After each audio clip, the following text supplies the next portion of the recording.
hour, more are returning from the Normandy beachhead. Many of them on stretchers. Some are shipmates of the Coast Guardsmen in this barracks. It's hard to forget that. It's even harder to forget the others who will never come back to us. It seems almost like yesterday. If only you could have seen this harbor then, the ugly, flat-bottomed LCIs. The smaller craft always on the go. The snub-nosed LCVPs that would spearhead the coming invasion. The fast Coast Guard rescue cutters that later were to save so many lives. Hundreds of ships and landing craft, each with its specific job. You remember young Bill Jackson, who sang in your boys' choir? He was serving aboard the rescue cutter Flying Angel. For months, Bill and the others were put through invasion maneuvers. They called them dry runs, and other terms not in our vocabulary. By now, the GIs were resigned to these seagoing excursions and convinced they had joined the Marines. Our men began to feel they were running a water taxi service.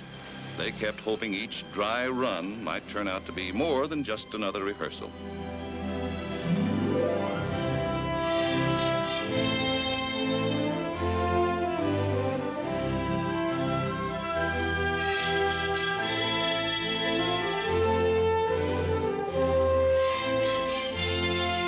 Whenever the flotilla lost sight of land, you could feel the growing tension aboard ship. But always the objective turned out to be another section of the English coast. Our boys would go through the same never-changing procedure. Get the infantry aboard the landing craft, and then head in fast for the beaches.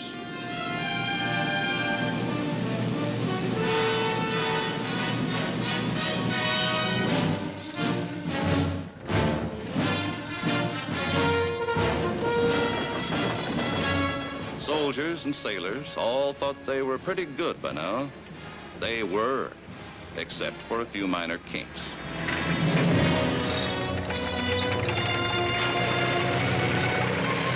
And so it went, until they had established another beachhead in England. But it was the aftermath of every maneuver that really got our Coast Guardsmen down. Maintenance to them was just more monotonous routine. Get everything ship-shape so it could be all fouled up in the next dry run. Sometimes, if the lads were lucky, liberty ashore meant a date.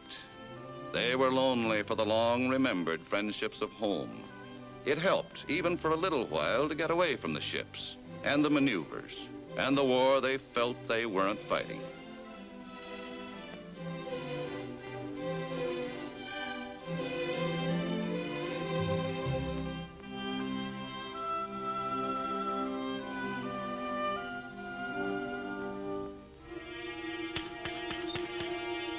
But their hours ashore ended all too quickly.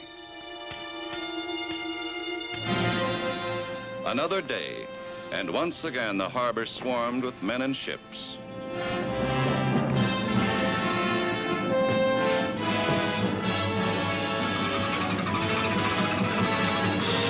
Once again, everything was being made ready for the order to up anchor.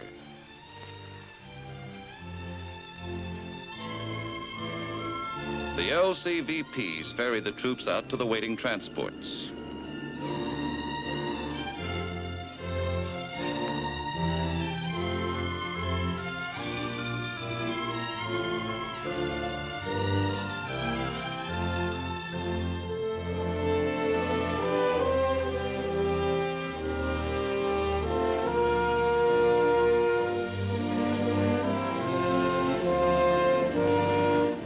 LCIs took on more infantry, engineers, and medical corpsmen.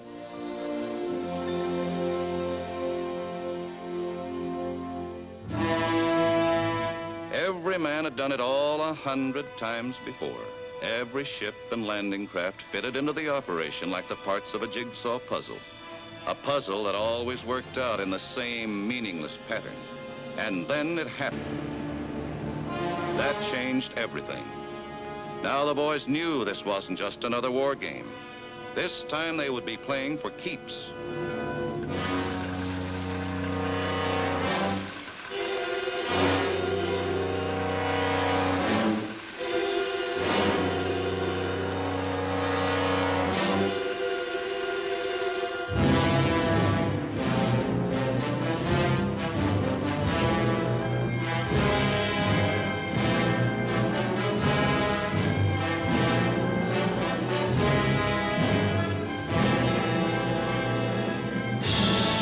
Huge floating piers of concrete and steel to be used in the construction of our invasion harbors were towed across the channel.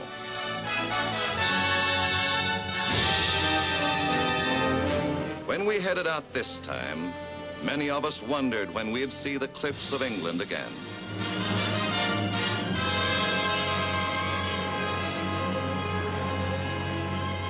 Hour after hour, our passing bomber fleets filled the Channel skies.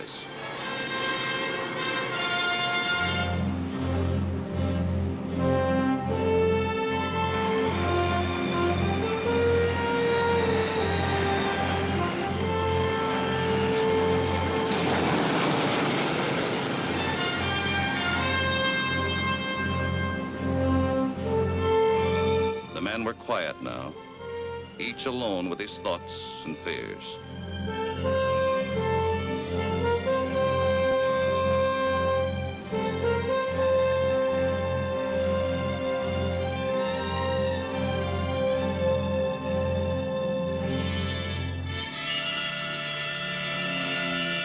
We spotted a lone enemy observation plane.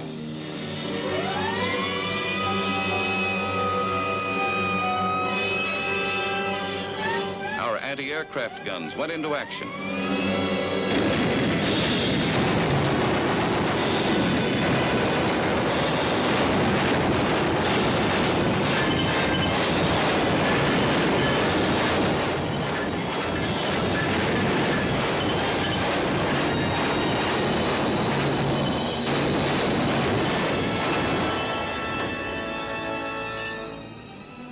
The enemy might suspect our coming, but when we would strike and where was a secret we meant to keep. All that day, following a zigzag course, we moved steadily and stealthily toward our appointed rendezvous off the coast of France.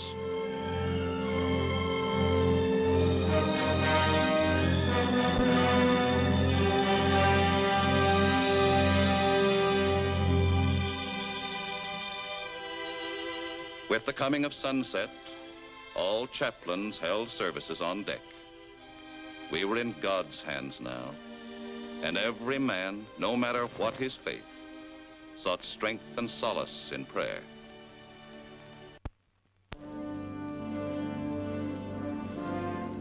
At dusk, we arrived at the rendezvous and hove to under the welcome cover of the deepening night. Now began the most trying ordeal of all, waiting through the long, nerve-straining silence for H hour.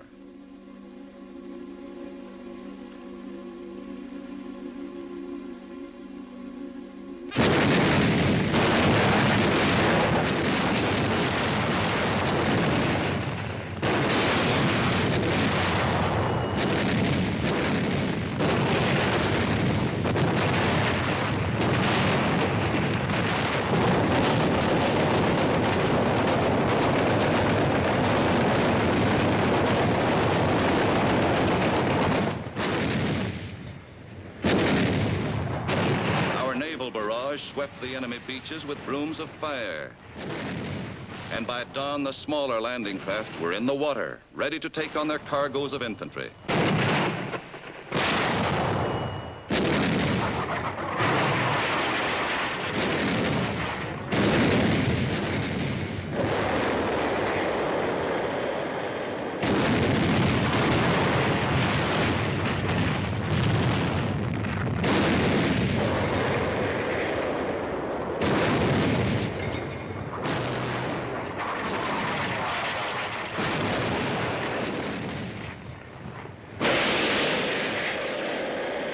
While the big guns fought it out with hidden Nazi shore batteries, our first wave moved in.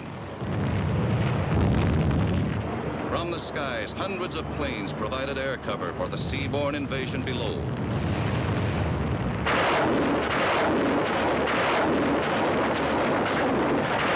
While operating inshore, fast rocket boats showered the enemy with their rain of death.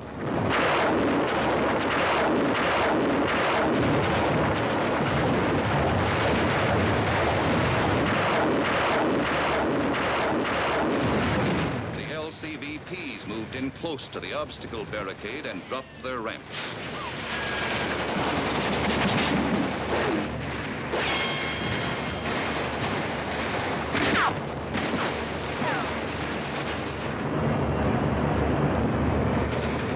Through deadly enemy machine gun and mortar fire, the troops waded through deep water to the shore. Many never reached it.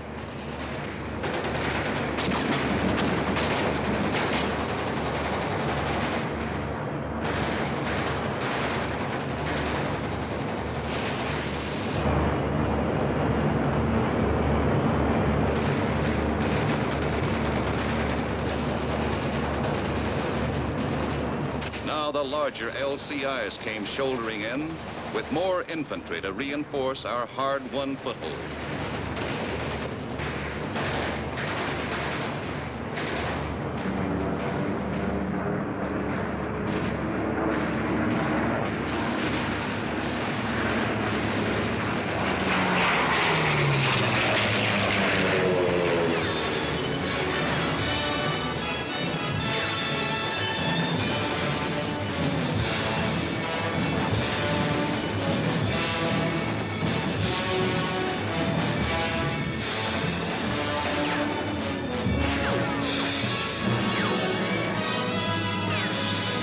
Coast Guard rescue cutters were already going about their grim business of picking up the wounded and the dead.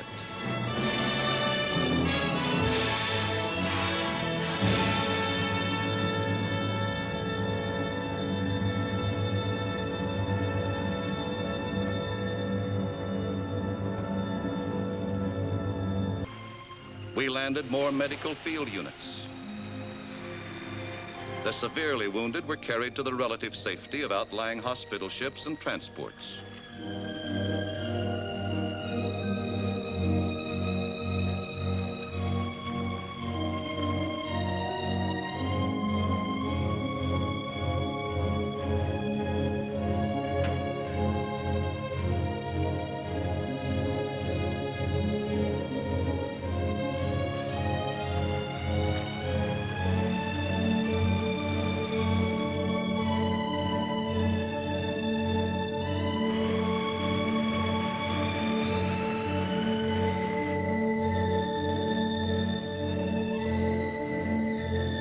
The two-way traffic never stopped.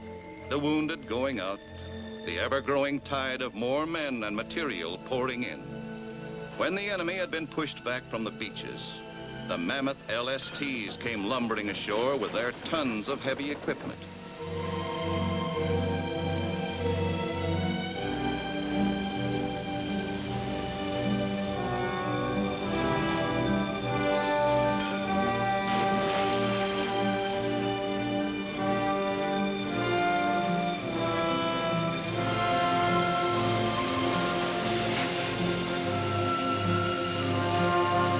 Our beachhead to Berlin was established.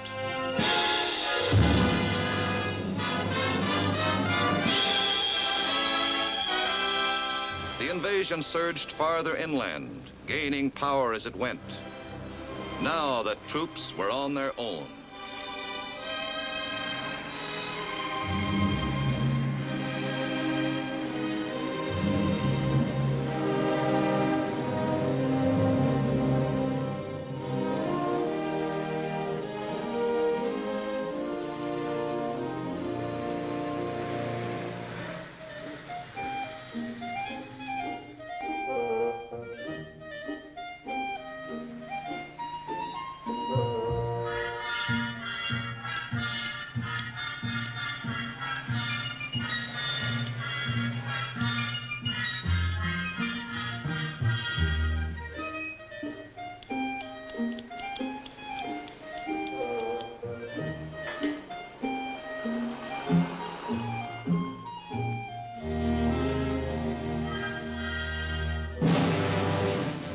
Allied armies rolled forward, thousands of German prisoners were filtered to the rear to wait until we had time to evacuate them.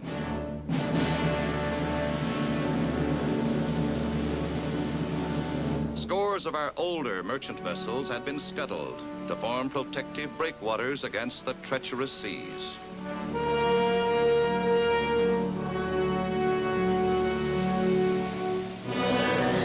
But now the full fury of a Channel gale swept our invasion coast.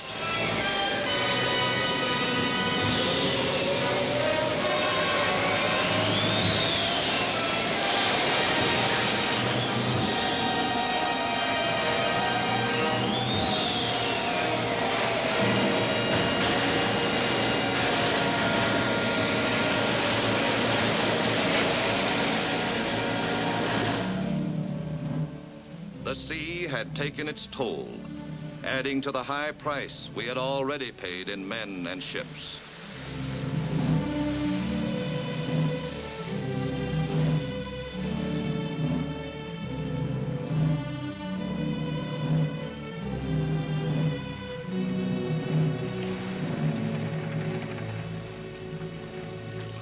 The Flying Angel was among our Coast Guard losses.